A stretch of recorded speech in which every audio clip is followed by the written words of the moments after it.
Las mujeres y los medios de comunicación. El estereotipo es una idea o una imagen aceptada comúnmente por un grupo social con carácter inmutable. Así lo define la Real Academia de la Lengua, un concepto, el estereotipo, que arranga un conjunto de ideas que un grupo social obtiene a partir de normas o patrones culturales previamente establecidos. La acción de estereotipar es la de fijar de manera permanente, identificar los estereotipados como el seguimiento de un modelo preestablecido, conocido y formalizado que se adapta de una manera fija. En muchas ocasiones los medios de comunicación se convierten en un reflejo de transmisión de estos estereotipos sociales sin hacer mucho por cambiar esta situación. A lo largo del tiempo se ha asociado el estereotipo masculino con valores como la independencia, agresividad, competitividad y fuerza y viralidad. Todos estos conceptos se asocian a patrones claramente masculinos, mientras a la mujer se le relaciona con conceptos como afectividad, dependencia, fragilidad y preocupación por los demás. Todas estas han contribuido a la transmisión de una realidad meramente mentira. Ciertos clichés como el de esposa, amante o madre, estos estereotipos se asocian casi siempre a cualidades como belleza, seducción o atractivo. De ahí la mujer suele aparecer representada casi siempre como subordinada a la figura masculina. De acuerdo con Muñoz López, 1997, la cultura viene a ser un conjunto de estas diferentes clasificaciones con las que cada sociedad ha sido elaborado, sus normas, valores y significados. Eso tiene como consecuencia que a lo largo de la historia se ha ido conformando una forma de concebir e interpretar la realidad y que, según las palabras del sociólogo francés Durkheim, constituyen la conciencia colectiva. Los papeles o los roles hacen referencia a las características y atributos de los sujetos sociales. Todos esos roles corresponden con una posición económica y social, es decir, un estatus, y ambas figuras serán conceptos muy relacionados entre sí, o lo que es lo mismo, estarán interconectados. Un análisis transmitido por Muñoz López sobre la transmisión de valores sexistas a través de medios de comunicación.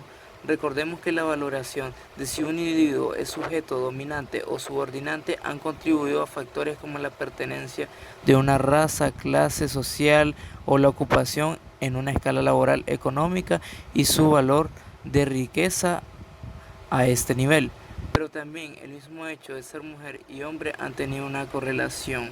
El sistema patriarcal en muchos casos en las sociedades postindustriales del capitalismo avanzado lo afecta. No fue hasta el siglo XX que cuando la mujer de alguna manera comienza su intercesión en la sociedad. En la actualidad de consumo de masas, la estructura simbólica y condiciones transmisorias del papel femenino se originan y difunden principalmente en la estructura de los medios de comunicación de masa. A pesar que en la actualidad no nos extraña ver a las mujeres periodistas ejerciendo su profesión en la televisión, radio, periódicos, revistas y publicaciones digitales, no es una realidad que tengan muchas décadas de vida, tanto en nuestro país como fuera de él. El perfil del periodista en sus inicios solo estaba destinado a los hombres, como tantas otras profesiones, como podrían ser médico, abogado, banquero o ingenieros.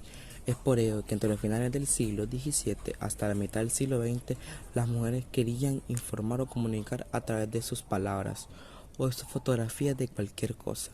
Tuvieron que luchar contra la sociedad machista que no las veía con buenos ojos, que el sexo femenino pudiera desempeñar dicho papel. A continuación le presentaremos a las primeras mujeres periodistas. Carmen de Burgos, conocida como Colombine, es considerada como la primera corresponsal de guerra en hacer historia.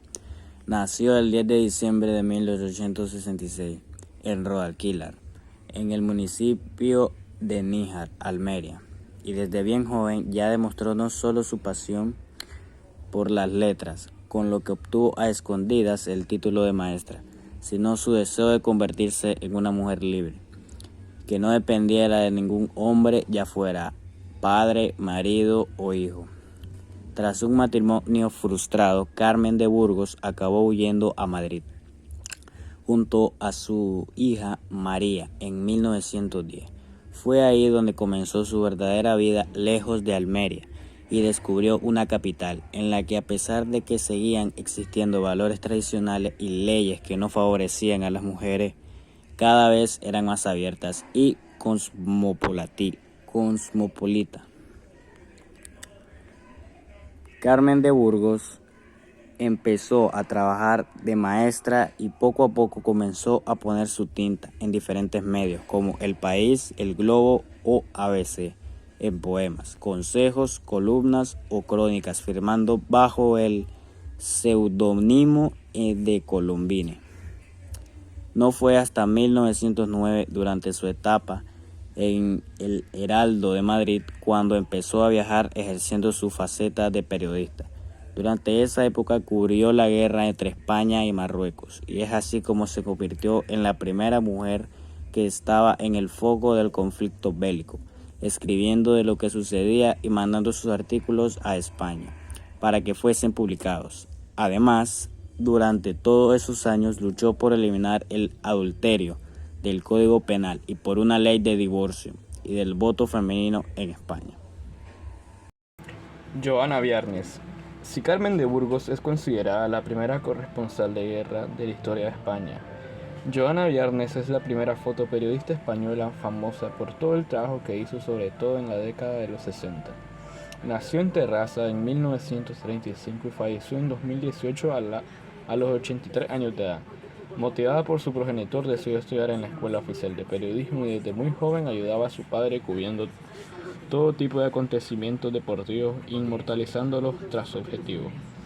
Fue en 1963 cuando su carrera comenzó a despuntar con sus trabajos en el diario Pueblo Periódico Vespertino, que estuvo en funcionamiento entre 1940 y 1984.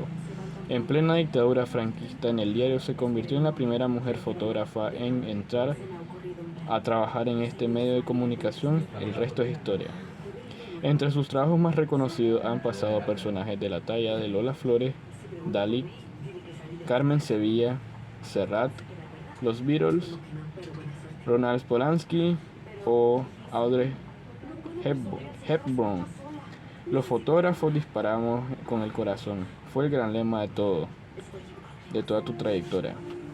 Profesional sin lugar a dudas, así lo plasmó en todas y cada una de sus instantáneas que derrochan vida y arte en estado puro.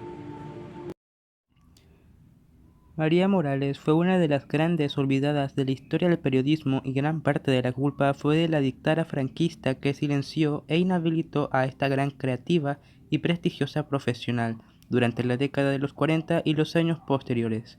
María Luz Morales Godoy nació en La Coruña el 1 de enero de 1889, aunque desde pequeña residió en Barcelona.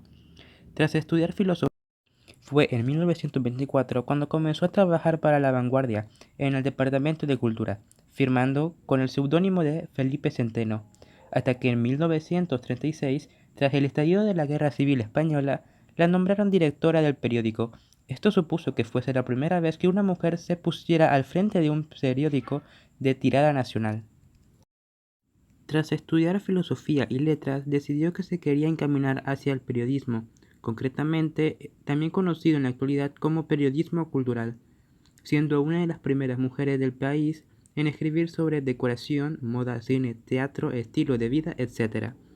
Josefina Caravia Sánchez Sucaña fue una abogada, escritora y periodista, corresponsal y locutora española. Ejerció el periodismo durante la Segunda República, la época franquista y la transición. Nació en 1908 en Madrid, España, y se graduó en Derecho en 1930. La llegada de la Guerra Civil Española obligó a Josefina a huir junto con su marido, José Rico Godoy, a Francia, país en el que permaneció en calidad de refugiada hasta la década de los años 40. Desde el extranjero siguió escribiendo desde el exilio, y cuando regresó no tuvo más remedio que hacerlo bajo el seudónimo de Carmen Moreno. Pero el destino tenía otra idea para ella, y en la década de los 50 pudo saborear la oportunidad de convertirse en corresponsal en Washington y posteriormente en París. No fue hasta 1967, año en el que regresó a España para quedarse. Elizabeth Lee Miller fue una fotógrafa estadounidense y fotoperiodista en los años 1920. Fue exitosa modelo en la ciudad de Nueva York hasta que se fue a París y se convirtió en fotógrafa artística durante la Segunda Guerra Mundial. Trabajó intensamente como fotoperiodista en los primeros días de posguerra.